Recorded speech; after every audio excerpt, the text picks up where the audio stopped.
What's up, YouTube? Welcome back to Celio's Network. We're doing the Greensboro, North Carolina meta discussion expanded format coming up this weekend. I have four great guests with me, and we're going to get right into it. Why don't you introduce yourselves? We'll go Arlo, Eric, Russell, and then John. Hey, I'm Arlo. I'm from the Nashville area, and my most recent expanded top was from Dallas. I played Zorik Garbodor, and I got 39th. Cool. Oh, Eric. Sorry. Yeah, my name's Eric Smith. I run the YouTube channel Rare Candy. If you guys have not heard that, definitely go check that out. But as far as recent expanded placements, I got 61st in Toronto this past weekend. And you were playing eggs, right? Yes, not Frank's List, but same deck though. Same egg. Cool. Yeah. All right, John. Hi, I'm John Ing. I've been playing for about 8 years now. I'm from Maryland, and my most recent expanded finish was top 16 this weekend in Toronto with Hitmonchan and Wobbuffet. Nice. And Tryhard Russ, also known as Russell Lepar. Yeah. That's kind of his other name. All right, my name's Russ. I've been playing for 5 years now. I usually play a lot of joke decks, and then this year I felt like showing everybody that when I call them a fraud, they really are what I say they are. I made top 8 at the last 2 expanded events, and by top 8 I mean I lose in top 8 as soon as I get there. So, I run someone's PC, and we're a group of homies, and we have our own website, and they're kind of fun.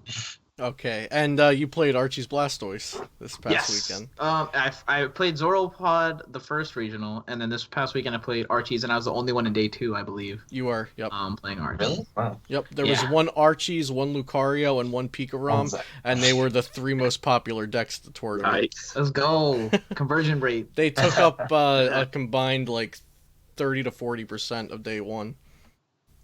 Jeez. Jesus. I am the 2%. Yeah.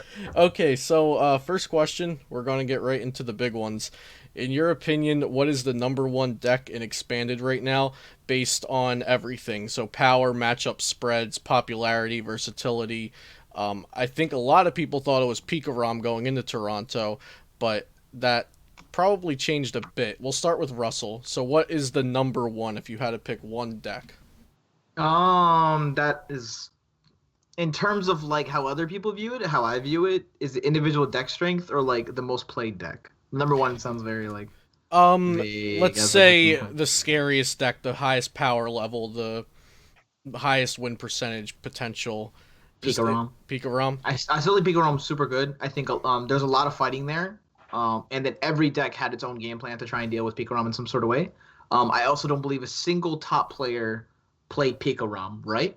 I would say Alex so. Shansky. No, he played Buzz Shrine. Yeah, he played So anti-Pikarom. Yeah. Yeah, I don't remember any other big name. If you're a big name player and you played it, I'm sorry. Yeah, I've been saying that. I've been saying that too. I don't know anybody like, top 16 contention or like elite level That has a lot to do with it, because when you go for the energy attachment, the 3 where you put it to, that's the only reason I've won my Pikarom games. Is because they put on the wrong person. I was like, so. Okay, John, same question. The number 1 deck, however you want to kind of rate the number 1 deck. I'm gonna have to agree with Pikarom because, especially after Trevenant winning, not winning, Nightmare one. Trevenant placing so well at this most recent one, Pikarom absolutely bodies Trevenant, so it has good matchups going in. And I also think the Trevenant's going to scare off some of the fighting decks going into North Carolina. So I think we're going to more or less see like this cycle of, okay, so Trevenant just did really well. It's going to scare off the fighting decks, so Pikarom becomes good, but then people are going to big brain and then play the fighting decks again. But then it's just going to be lose to Trevenant. Yeah, we'll get to that. There's a nasty cycle of weaknesses. Eric, how about you?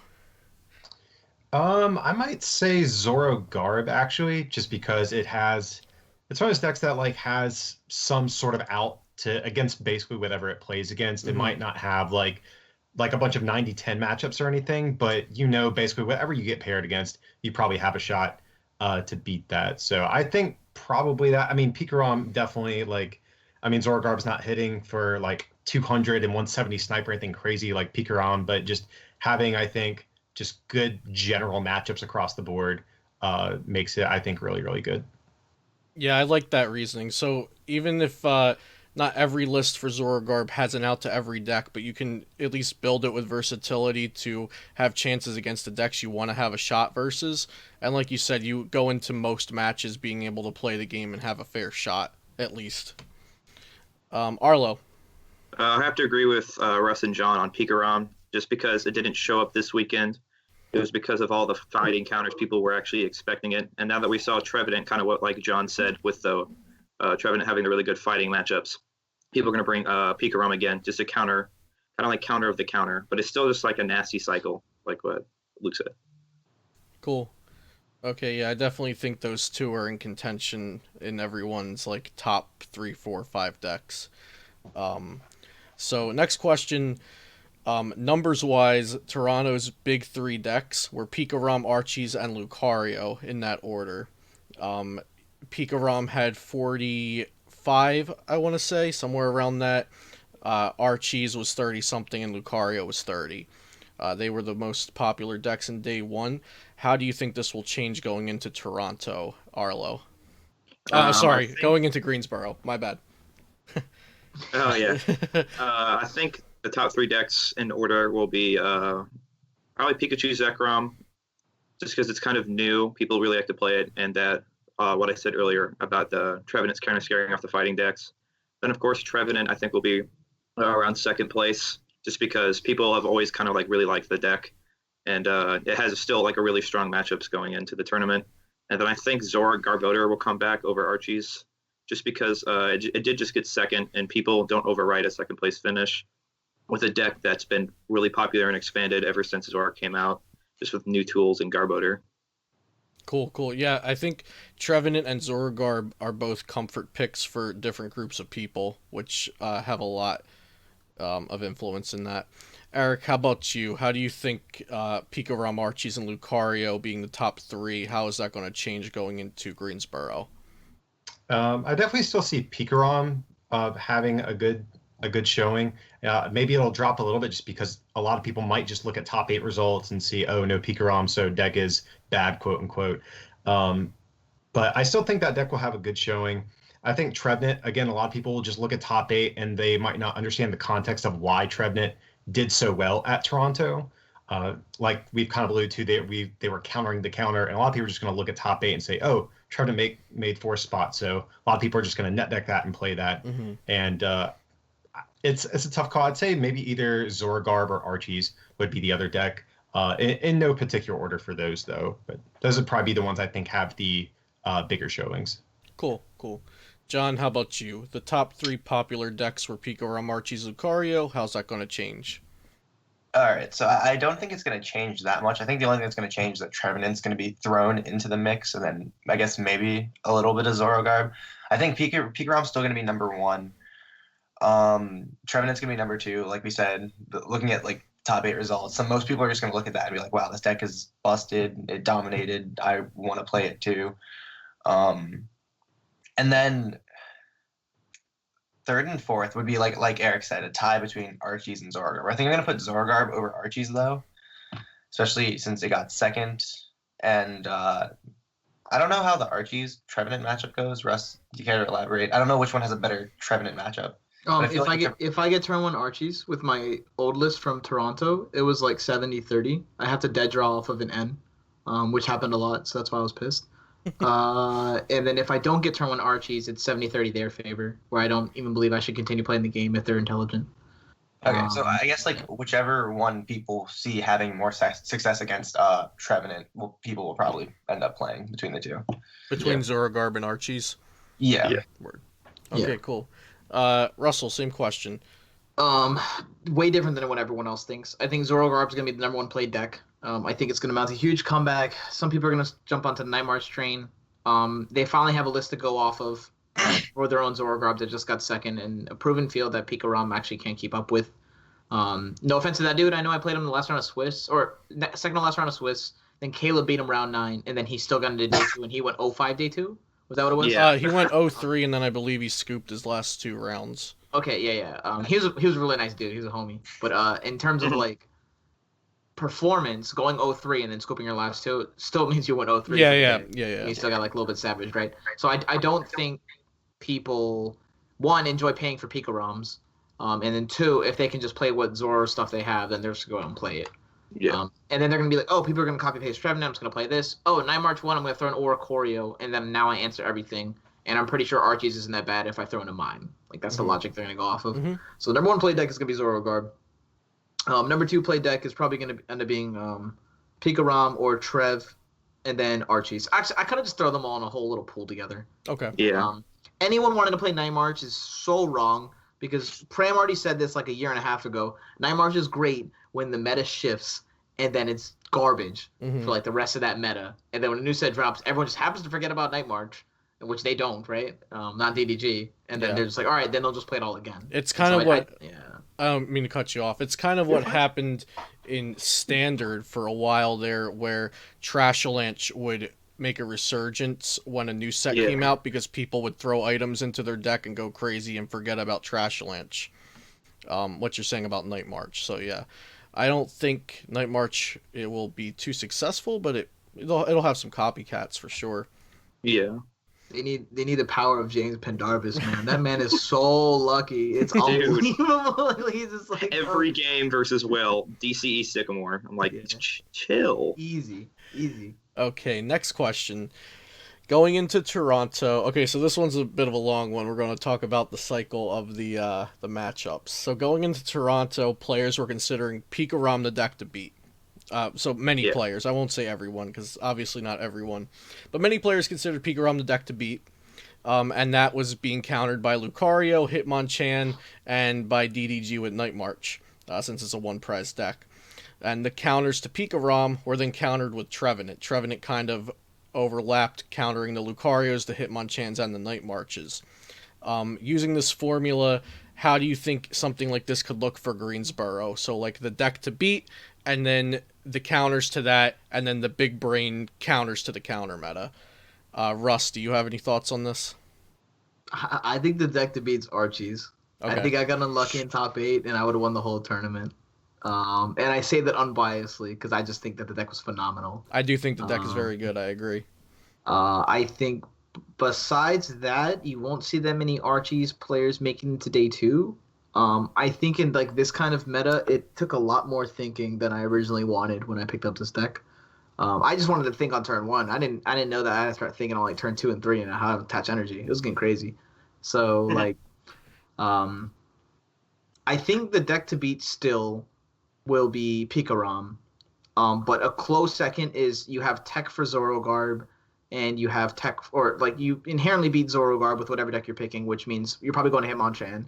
And then some kind of fighting list needs to find an answer to Trev, which would be Zygarde EX, or a couple of dark colorless energy attackers, the Alolan stuff. So it's like Alolan, what's it called? Persian or something like that. There we go. Yeah, Persian attacks for 3. Yeah. There's some Alolan stuff that people aren't reading that I don't feel like saying right now because I'm talking about my article. Hilariously. Yeah. And then, but yeah, like it's gonna be just be Pikarom. Some people are gonna play it. You're gonna see it like twice, and then have good matchups across the board. You can 50-50 stupid stuff. And if you have more like than a 50-50 against Trev, then you're probably gonna do well in day 2. Cool. John, so what do you think we could see? Do you think we're going to see a cycle of deck to beat counters and then a whole counter to the counter meta? Is it just going to be a mess of things? Are people going to big brain correctly? What do you think? I think it's going to, for the most part, be a big mess of things. I think Pikarom is still going to be the deck to beat. It's just like one of the most important things players have to note is just like don't straight out lose to Trevenant. You don't necessarily have to beat it, just have a shot against it. Because if you're losing to Trevenant, you're setting yourself up for like defeat for this tournament. He's talking from personal experience. Oh, yeah.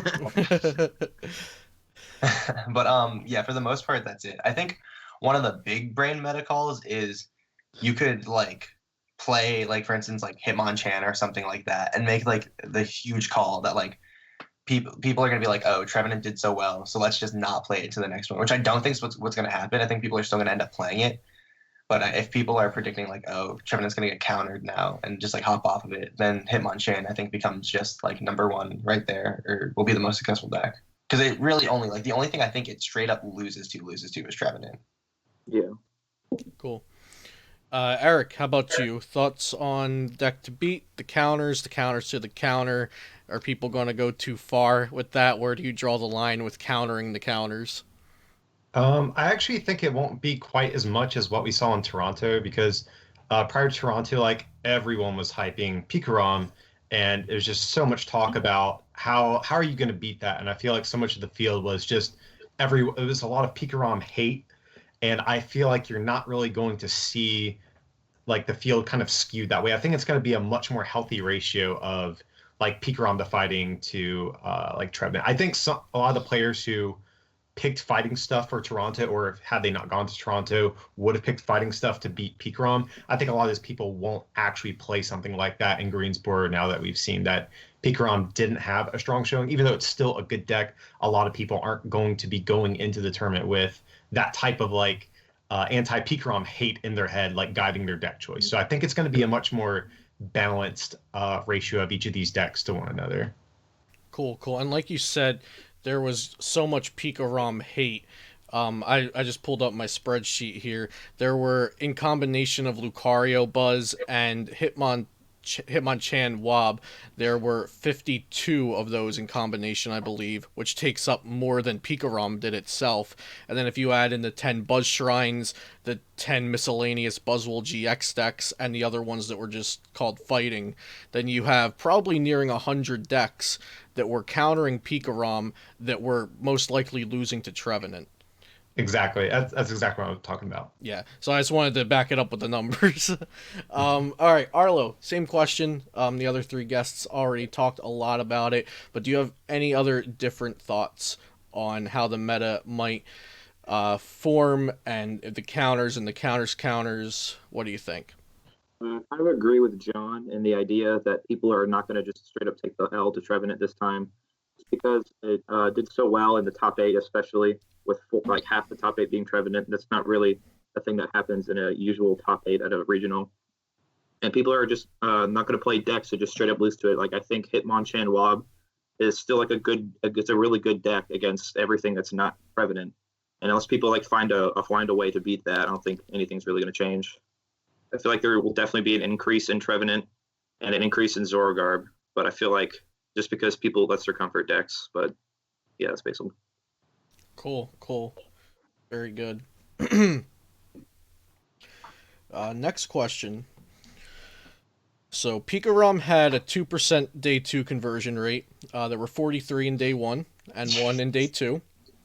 Many top players and players who placed into day 2 chose things like Night March, Hitmonchan, or a deck like Trevenant to beat those. Do you think Pika-ROM could find itself in the hands of some top performing players this weekend, and why? Arlo. I will say probably not, just because, for instance, all the top players, I don't think they've ever played the undisputed best deck, unless they always played something that counters the maybe like top 2 or 3 decks. Has always seemed something that they've always done. So I don't think Pikarom will be in the hands of like the best players, but I think like mid-range players will definitely pick up Pikarom, just because, just like what Russell said, he said that most of the Pikarom players were not playing the deck correctly, and with people who kind of play it more correctly, they could do well with the deck. Cool. Eric, same question. Do you think Pikarom will find itself in the hands of some top performing players this weekend? I would commit to saying that I think it would be more likely than what we saw in Toronto, because so many people are just scared off from playing Pikarom because, like you said, there's just an absurd amount of Pikarom hate coming into the format or into the tournament. Yeah. So I think most top players kind of realize that, they would have to get really lucky to dodge a field of like Pikarom hate. And so I think that's why you didn't see a whole lot of like really top players play it. But I think you'd be more inclined to see them for Greensboro. What percentage of the top players playing it, I don't know. But I definitely think that you'll see better players playing it in Greensboro than in Toronto. Cool. So definitely not, or I would say it's not a lack of respect for the deck's power. It was more they knew it wasn't the meta call. Yeah, exactly. Okay. John and Russ, do you have any differing opinions from those? I agree with Eric for the most part. I think that if in comparison, Toronto and Greensboro, you'd see probably more high-level players play a deck like Pikarom to Greensboro. Me personally, there's no way I'm touching the deck for this weekend, but I definitely think that people will be more inclined to play it now, especially like we said with the Trevenant doing well. It's just like an overall better meta call. Mhm. I mean, it's bad matchups in the fighting decks. They're not like they'll probably decrease in play, but they're still not going anywhere, and those are like really really bad matchups.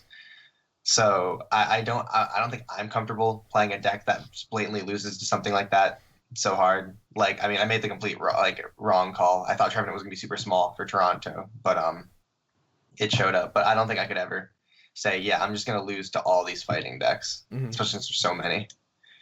Got it. Russell, anything different? No, not really. Okay, cool. We'll go on to the next question. Does Night March have potential for success again in Greensboro? Russell. No. No one else answer. It sucks. I'm kidding. No. People don't play Oricorio. They're dumb. I myself played Oricorio in Dallas, and I didn't even like expect to see that much Night March. I was just like, oh, I expect to see some bees. I was Yeah. playing in Dallas because I also played it. Yeah. Yeah, exactly. And that's it. Because that was back when Whaler got hyped, and I was like, they're gonna play bees to beat it, and I'm just gonna beat them. And then but that's done with one tech, and that's in Zoro. I don't think DDG will bring back a Night March next week. If they do, they'll just throw Zoroark in it. Sorry guys, I've ruined your plans. And then that's just I still don't think that's the best. They'll come up with something kooky. Cool. Does anyone disagree? Does anyone advocate for Night March's success this Nope. weekend? No? Pendy's Okay. powerful. I was very James surprised to see all James those. Pendarvis. You have to have the IQ level of James Pendarvis in order to pilot that deck. I was very surprised to see all those Oragarb decks with no Oricorio. I texted all my friends at 3 a.m. I was like, make sure you have Oricorio in your deck. Let's see. Next question is Trevenant going to be countered, and what exactly counters Trevenant? Arlo. Well, there's not. I don't think you can play a deck that besides Zork completely counters Trevenant. I feel like you can play a couple decks that make the matchup more favorable. If people are going to go into the tournament playing like at least having a chance, kind of what John said earlier, being able to beat the deck, like maybe a 1/1 tech of like a Alolan card, and like Zork decks playing more basic energy instead of like maybe like we saw Noah made second. He played 2 basic psychic, which I liked for the Trevenant matchup, and just because they can just enhance hammer all the DCE, and yeah. Dancing around these Alolan Pokemon. Go do your research after this video. Eric, how about you? Is Trevenant going to be countered, and what exactly works against it? I mean, like, I don't think the field is going to like try to hard counter it like we saw Pikarom in Toronto. Right. But definitely people will have it in mind. Like Tina Promo is just such an easy one of to throw into a number of decks. I mean, you guys have kind of alluded to some other spicier inclusions as well. But yeah, I don't think people are going to like super hard counter it, but they're prepared for it now. They know it's a deck that they should expect to see. Kind of like what John said, I didn't expect Trevenant to show up, and that kind of guided like my deck choice in Toronto. But now that, like I said, it's on people's radars, they're not going to probably pick a deck that just auto loses to it. They're going to try to tech for it. Just like I think you'll see people throw Tina in lists to various degrees of success, but I don't think the field's going to hard counter it though. But they will have certain techs to help the matchup though. Cool. Sounds good. Yeah. I feel like there used to be some Rough Seas decks maybe in the expanded format when Trevenant used to be popular. And now like just trying to think some of those up, it just wasn't working in my head because it would lose to all of the Oko decks now. Yeah, there doesn't seem to be a great answer of like an entire deck other than Zoroark. John, how about you? Is Trevenant going to be countered, and is there anything that counters it that we haven't mentioned? I don't think it's going to be hard countered by the field. I pretty much agree with Eric. It's just like, it's not going to be hard countered, but I think people are going to adjust lists to maybe have a better matchup against it so they don't flat out lose. Because flat out losing to Trevenant, like I said before, is just not a good idea for this tournament. Right. Last season's Roanoke, when Roanoke was expanded, I remember myself and some other players, Trevenant was getting some hype going in, and so we, switched our Versus Seeker to Chorus counts around and Zoro eggs, and that ended up paying off. So it doesn't even have to be like a tech for something that hits it for weakness. While Zoroark does hit it for weakness, but just changing your deck build to maybe rely on a couple less items. Russell, Trevenant. Counter. Every deck can tech the counter it. Every deck can tech the counter. Every deck can tech the counter it. Keldeo has Vaporeon GX. You guys can go look that up. They have Keldeo EX. They have a second Guzma they can play. Zoroark has one. It's Zoroark. Two, you can play Tina promo, which I did last Roanoke, and so I made every Trev player cry when they played against me. Fighting decks can play AZ and Zygarde EX in their list, and then play a couple more basic fighting energy, and that's pretty much all you need for that matchup. I think you already run the Mime, and so like if you run the Tina promo instead, their whole like game plan of not going into the Silent Fear is just horrible for them because they're gonna Tree Slam for like 60, and you're gonna be oh okay cool, and you're only 110 HP. It's not even that like scared to deal with. Pikarom just destroys it. Ray's gonna make a comeback. Ray destroys it. If you're playing eggs again, like Eric, and you're just wiling, don't even worry about it. Just keep doing your thing. Just don't hit it. I think it's just no one was prepped for it. I personally knew it was gonna be there, and then when I ran into it, I had my game plan against it. I beat one, then lost to Siakala in round 9 because, like I said, I got counter catchered and ace trainered into a dead hand, and so I spent like an hour on Skype with or like hour on the phone with Drew talking about the matchup and like learning what's a compressor more and more because I didn't have the Keldeo. If I just threw in the Keldeo, then I'm like, all right, we're fine. Those whole counter catcher method doesn't work anymore, and that's for us being greedy with the list with Whaler when we created by taking that out. So that'll just go right back in. Right. So I personally don't think Trev is the play. If you just want to do it because you're lazy and you don't want to interact with your opponent, that's perfectly fine to think like that. I crap on it, but that's only because like I myself like enjoying interactive games. So cool. If you decide to play it, hopefully you just run into all that tech. You can't fit Silent Lab in that list because good luck with that. Well, there's the shortened version of how to play versus Trevenant no matter what deck you're playing by Russell Lepar. That was very in depth. And people don't sit on their Guzma until they go to a VS Seeker. Like, it's so hard to watch people do that. Like, they play one Guzma on their list, and I'm just like, Guzma, VS Secret, grab by Guzma. And they're just like, you know how to play against this deck. And I was like, yes, I do. So, to elaborate on that, I think what Russ is saying is you top deck your Guzma, and then you immediately play it to get out of item lock for one turn. But if you wait until you also top deck the Versus Seeker, then you can Guzma to get out of item lock, Versus Seeker since you're out of item lock, and have that Guzma again for next turn. Absolutely. Which is what Russell's saying is the better play there in most scenarios. So my next thing on the outline is I just wanted to talk about the Mew counterbox deck that Simone top 8'd with. I thought that deck was nuts. I loved watching it on stream. I was watching some of its games back today, actually against Russell. I've always loved those box decks. Like, I was a big fan of Aromatisse box back in the day. You have one type of every Pokemon, and you have an answer for everything kind of deal. Arlo, what did you think about Mew Counterbox? When I was watching it on stream, the guy was I felt like a sack the entire time. That was just like, because he had like 30, 40 cards in deck. He'd get end for like one or two and just draw the 3 perfect cards every time. But I really do like the concept of it. Loss to Trevenant obviously doesn't really hurts the deck, but just having an answer for like everything, and like room to grow, you could say, with more tech options, just counter energy, and like the Prism energy, Rainbow energy, stuff like that, gives you a lot more options in a wide field, like expanded. I feel like the deck could grow to beat Trevenant if you like tech like 1 or 2 cards into it, and I feel like the deck could be pretty good again. Yeah, I think Simone mentioned in his Hey Fonte post, Team Plasma Absol. It has an attack that does 20 plus 20 for each of your opponent's benched Pokemon, so if Trev has 3 benched, you kill the Trev break with the counter energy, but that could be played around a bit. Russell, what'd you think about the deck? You actually played against it at least one round, right?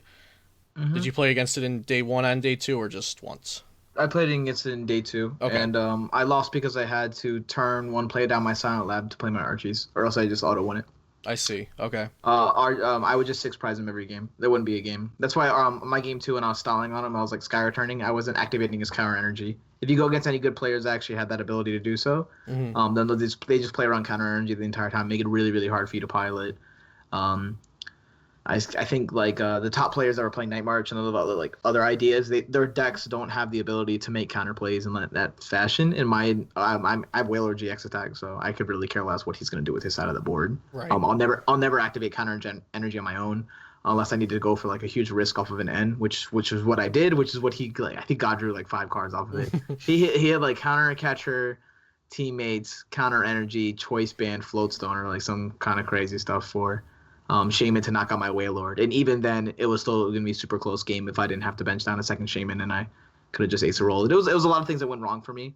Hmm. I thought it was a free matchup for Archies. I think that deck is. I don't like the list at all. I'll be honest. I think the concept is amazing. I think the particular tech attackers that he chose were very underwhelming compared to what he could have chosen. Hmm. I think it took everyone by storm. People don't really like play logically and expanded because we're all too busy thinking in standard, and so we go to expanded and we're just like, let's just play this, and it works, like Zoro Garb is not that much different than Zoro Pod, which we all played for like a year and a half, which is why everyone makes day two. Hmm. But I think the concept's sound. I don't like the list particularly. The Absol's decent. He could have just run a like different lone attacker. There's a couple of other Pokemon he could have played. I don't know why he wouldn't just run like Zygarde EX with the carbink that says you can't remove special energy. But like that's you do you, boo. I'm gonna keep doing my thing, and then yeah, I think it's fine. So if you take the skeleton of the deck and move around some tech attackers, I'll agree. I'm not a fan of some of his choices. Some of it seems underwhelming. Because if you're copying everything with Mew Dimension Valley, then you're not hitting for that particular counter attacker's type weakness, which is a huge deal with counter boxes.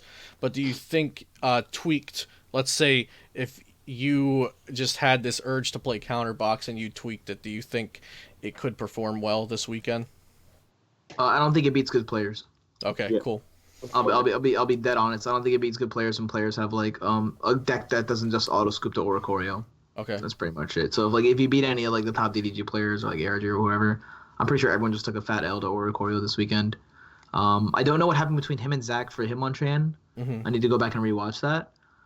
However, it just seems like in Hitmonchan itself, there's not a lot of room for you to make outplays. It's just a bunch of It's like linear Guzma most and of the time. KO. Here's a Wob. Can you beat the Wob? Teammates. Oh, I beat it. Like um, it's good. The concept's strong. I don't think it wins the tournament. Okay. Yeah. Cool. Yeah. John and Eric, do you have any disagreement with that or any other points to add? Yeah, I just totally agree with the fact that like it loses to good players and it falls like victim to one of the things. The deck's just like trying to where like if people actually like learn how to play properly against it, it's not going to see success at all. Hmm. Yeah, I think one reason deck like that did so well is because the whole thing catches your opponent by surprise. But now that like a list is out there and people know it is, and we're like, oh, okay, this is the deck that got top 8 in Toronto. Maybe it's a couple cards different, but I know how to deal with this. I know what this is now. I do think the counter attackers in general were really good in Toronto. Like myself included, I played multiple counter attackers in a lone executor, and I actually ran into like 3 other people playing like counter Pokemon throughout Toronto as well. So that seemed to be something that was really popular. And it makes sense though, just because there are a bunch of different like one prizers that can just one shot some of the GXs. So they're definitely, I think, good Pokemon. But as far as like that deck in particular, I'm not sure how much success they'll see in the future, just because you can kind of play around it now that people know what it is and it's out there. Yeah, I agree. There's a lot of good counter attackers when you're not expecting it and testing against a counter deck that's prominent. That they're usually not. They haven't been for a while, at least in standard. It catches your opponent off guard. And also, like we were saying, Toronto was kind of a crapshoot. We didn't know exactly what was going to show up. We knew there were going to be fighting decks. We knew there were going to be fighting weak decks. So having a lot of different types in your deck and just having an answer to everything kind of seemed like an okay idea. Okay, so next question is for your guys choosing a deck. What is your safe choice for Greensboro based on your perceived matchup spread the deck has, not a comfort pick? So, example, I know John has played Zorogarb and expanded a bit, and that's probably a deck you're comfortable with, John? Yeah. Okay, so not using your bias towards being comforting, having comfort with that deck, what do you think is the best safe matchup spread that a deck has? I mean, even going into Toronto, Zorgarb, like Okay. Eric said, but in the beginning of the video, like just has answers to everything and can deal with everything. Like depending on how you build your list. I still don't think a matchup is worse than like 40-60 or 45-55 with the deck. Like it has a shot against everything just because of how inherently strong the deck is. So bias aside, I still think that Zorgarb, Right. if you want to have a shot against everything, Zorgarb is the way to go. Cool. Doesn't Hitmonchan kind of drop kick you? So, make the list. Like I lost to a Zorgarb in day 2. I lost to David Tomhave because he played a double Trash Lance, and it's very hard for Hitmonchan to deal with double Trash Lance. Like I know you can you don't have to play items, like you're not very item reliant, but like I got to a point where like I was like, oh well, I have to use these items, and I can only Buzzwole one of the Trash Lances, so. Yeah, I tried to pick up the Trebuchets, but like it was really hard. Albeit I beat Zorogarb in day 1 as well. I don't know how many Trash Lands you played, but yeah. And as much as I'd love to play Hitmonchan again and turn my brain off and not have a novel of cards in my hand, I think Zorogarb is definitely the safest way to go. Cool. Russell, what do you think about that?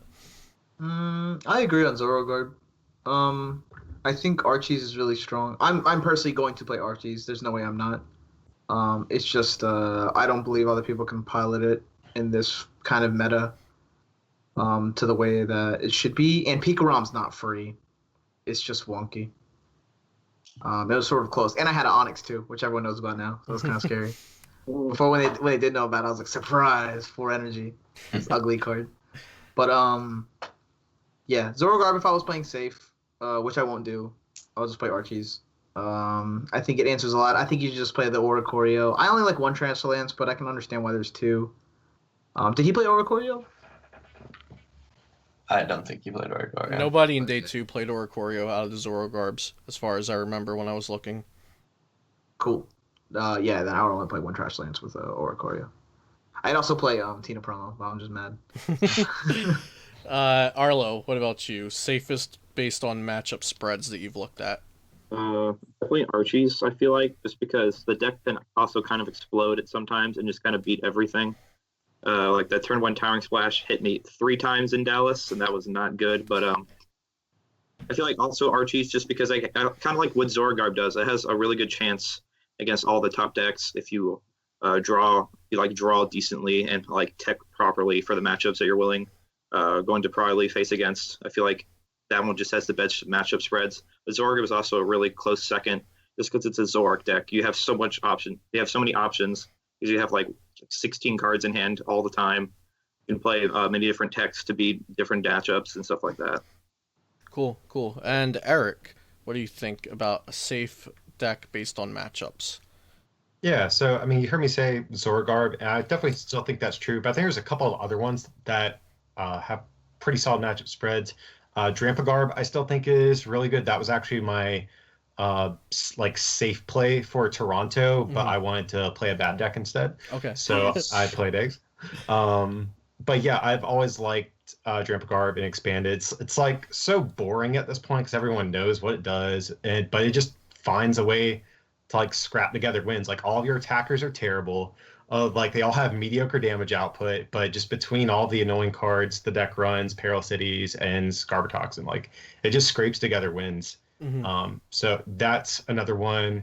And believe it or not, I actually think Rayquaza Gx, that's another one that was again one of my backup decks for Toronto because I did like some of its matchup spreads, especially because it plays like Picarom, but it doesn't have all of the hate that Picarom has. You only give up 2 prizes, and I actually think there's a couple different ways you can build Ray, and that's actually one of my, I guess, decks I'm leaning towards right now for Greensboro.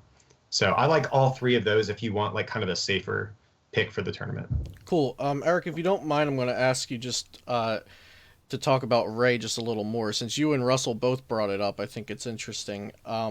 It kind of went under the radar. A few people played it at Toronto. I believe Jose Marrero played it at Toronto. I'm not sure how he finished, though. Lost to win it. Lost the winning in? Yeah. How do you think Ray fares if Greensboro is just a copy-paste of the Toronto meta? How do you think Rayquaza fares versus that kind of meta? I mean, it still seems pretty good. I mean, like, even with Trevenant, well, because I was thinking about playing Ray, like, for Toronto, and really the only deck that I didn't have on my radar was Trevenant. And I think Ray has a fine Trevenant matchup. You know, you're so fast on the first turn, you can easily set up to where you can just drag and break every turn, right, and just win. So, I think it's good, though. Cool. Good to hear. Does anyone else like Rayquaza or dislike Rayquaza for any reasons? Okay, because like I don't remember if you said it, but it's kind of like Pikarom strategy wise. Put a bunch of energy on the board, get a lot of knockouts, but you don't have the fighting weakness. I also think Ray could also be good because usually Archie's is a pretty bad matchup because Wailord has 300 HP. That's really, really hard to hit. But with the print of the new Shaman Prism from Team Up, you can just be able to one-hit KO the whale with a weakness a lot easier than you would be able to with Rayquaza. I feel like people are going to realize that. And another reason why I wouldn't play Ray is because of Zoroark Garbodor. I feel like Zoroark Garbodor has a really strong matchup against Rayquaza if you draw appropriately. Because Let Loose is a card, but just having the ability to just 100 Oko a Rayquaza with Rider Speeding, and also have the ability to trash launch them because Ray plays a lot of items. It's that'd be the only reason I wouldn't play Rayquaza. Arlo, can I interject though? Oh yeah, sure. Yeah, I would agree with that based on the list that we saw people play in like Dallas and stuff like that. But I think people are building that completely wrong for this format. I would agree with you if they play the way that it was in the last expanded major event that it did well at. Yeah, like I played against 3 of them at Dallas, and none of the games were close except for Pablo and I, because Let Loose. I think it was Let Loose. I think it just kind of drew pretty bad. But Fighting Fury Belts, I think he did play those, and those were a little tricky. But I was luckily playing double Field Blower, so. Yeah, okay, like, cool. Oh, go ahead. Oh no, go ahead, keep going. No, I'd love to hear more about Ray. No, I was gonna say Fury Belt. That's like one of the big cards. Like I think you can build it to deal with all of the like major threats it faces. Like Archie's can normally one-shot it, so you play belts. I actually really like the Parallel City heavy version over the Skyfield one for that reason too, because you can dump your like Lele, so Pikarom can't one-shot your Lele's. Towering Splash can't pick off like Shamans with like a Tina promo or not Tina promo, but Tina Lost Thunder, right. Etc. So I think you can 100% build the deck to not lose to all of these good decks. Yeah. Cool, sounds good. The only thing that scares me about Ray is Wobbuffet. Your opponent's starting Wobbuffet or them going first and float stoning into Wob. Since Zorogarb decks do run, or they were running at least, like the one Wob with the float stone or two to try to float into it when needed. And then you have the Hitmon Wobs and you have the Wobs and Trev. Don't worry about Hitmonchan. Literally never starts Wob. Just doesn't start Wob. So not Hitmonchan, but Trevenant and Zorogarb, which only run 1 or 2 Wobs, they start it all the time. So that's what scares me off of Ray. My pocket dumpsters that deck. I don't care what you play in it. You go turn 1, turn 2. I don't care. Put all that stuff back in the deck. With your hoe on the bench, just sitting there. Like chicken. All right. Before I open up the board to anybody that wants to talk about decks we didn't mention, this is a question I get a lot. Which of the top decks would you take a bad matchup against when building your deck? So let's say the top decks in popularity, at least: Archie's, Pikarom, Night March, Trev, Zorogarb. Realistically, you're probably not going to take a 60-40 across the board, all of tier 1 and 2. Which of these decks would you be okay with taking a poor matchup against going into Greensboro? Eric. That's tough. Can you come back to me? Yes. John, how about you? Which of the top decks would you have to take a bad matchup to one of them? Which one is it? I had to pick and choose. Probably. What are we considering a bad matchup? 35-65. 35-65. So you'll win like 1 out of 3 games versus it. Maybe get a tie if you're lucky. Archie's probably. Okay. Russ. Archie's. Arlo. Sometimes the deck just falls flat on its Yeah, I was gonna say, face, yeah, it bro. has potential to just, Like, not. If y'all saw the way I was drawing with this trash deck, bro, I was impressing myself with some of the shit I was coming up with. I was like, dude, this is so like I'm getting meticulous with this. Like, there's a couple plays I made. I didn't even see the combo until like 3 minutes into my search. And I was like, Ultra Ball? And here I was like, I'm dumb. I'll grab Blastoise. Super entry will discard Blastoise. I was like, let's go, baby. High five the judge. I was like, get in there, boy. And then I got the Blastoise on bench, and here's how I went against John Ing. I was like, turn 1 Stoise? Yeah, I was like, draw 4 superior energy retrievals. I was like, all right, your turn, John. Then he goes, Guzman Stoise, hit for 70 with Hitmonchan. I was like, son of a. And Drew, pass. So yeah, Archie's is a solid one to take a loss to then, because it'll do that. Arlo. I have to agree with Archie's just because sometimes, like, I did beat one Archie's in Dallas, and that's because he just went draw pass just twice. I feel like the deck can be inherently inconsistent at some points just because in order to beat certain decks, you have to play some techs. But most of the time, the deck can be pretty gas. So. Nah, son, nah. Use Compressor Giratina, and then you bench it, and you keep doing it over and over again so you don't get decked. Like, there's no donkey in this deck, dude. You use Compressor and Egg and Compressor Giratina, you just constantly. You're like, I'm not losing. Not if I dunk. Eric, okay, back to you. Which Yes. deck are you taking a loss to? Like, the decks I would think I would want to take a loss to would be something like Night March or Vespiquen, but because you can always just like tech for them. Mm-hmm. I would also want to say like Buzz Cario because I don't think that deck. Well, I would want to say that deck, but you still would probably lose to all the other fighting decks if you lose Take a to loss that one. to that one. Yeah, so like Archie's probably is the only one because you can't take an L to Zoroark. That's like absolute insanity. Pikarom still is going to be, I think, a pretty played deck. So that seems, I'd say maybe a toss up between Archie's and Pikarom. I don't know which though. Okay, sounds good. Yeah, I mean the Trevenant players kind of took the hard L to Pikarom. I know Will Jenkins was like, I'll just take a L to Pikarom and played it round 1. I was like, good job. Okay, so I'll open up the floor. Any techs, decks, rogue ideas, anything we didn't talk about between Toronto and going into Greensboro that you think is important to bring up to the viewers? John, we'll start with you. Nothing deck-wise. I think we covered pretty much everything.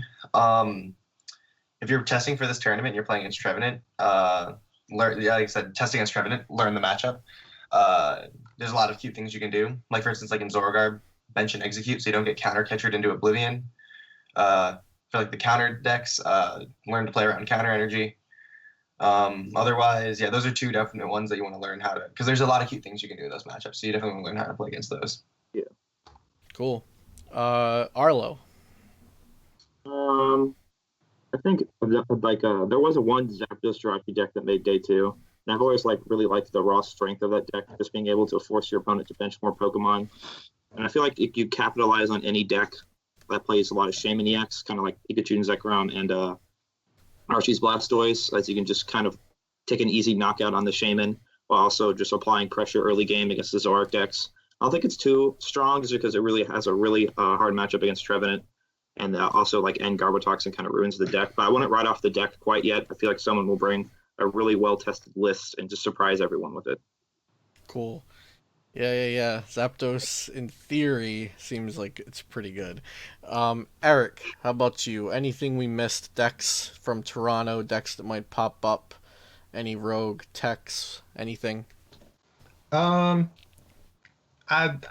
like to say no. I mean, I'll be testing plenty of bad decks up until Greensboro. Like that's how I end up playing Executor. Mm-hmm. I just started as like, okay, I can probably play Double Dragon Energy at this event, so let me just test everything that attacks for DDE. So I'm going to continue to do that and maybe hopefully find another bad deck that doesn't lose to Trevenant like Executor. So stay tuned. we might have a dumb rogue deck pop up. We'll see. I don't know yet.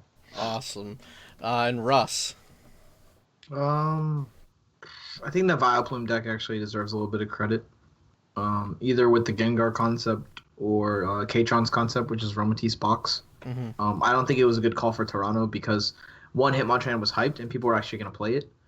And that just seems like a horrendous matchup. Mm-hmm. I also think that Trevenant will not be as popular as everyone thinks it's going to be.